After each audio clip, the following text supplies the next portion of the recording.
Syederalun kegiatan donor darah massal memperingati HUT ke-18 Kabupaten Biren Kamis pagi di halaman kantor Bupati Biren berhasil mengumpulkan 517 kantong darah.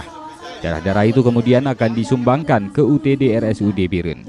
Kegiatan donor darah dimulai sejak pagi hingga menjelang petang dengan diikuti ratusan siswa, pegawai puskesmas, PNS jajaran Pemkab Biren, para mahasiswa dan berbagai elemen lainnya.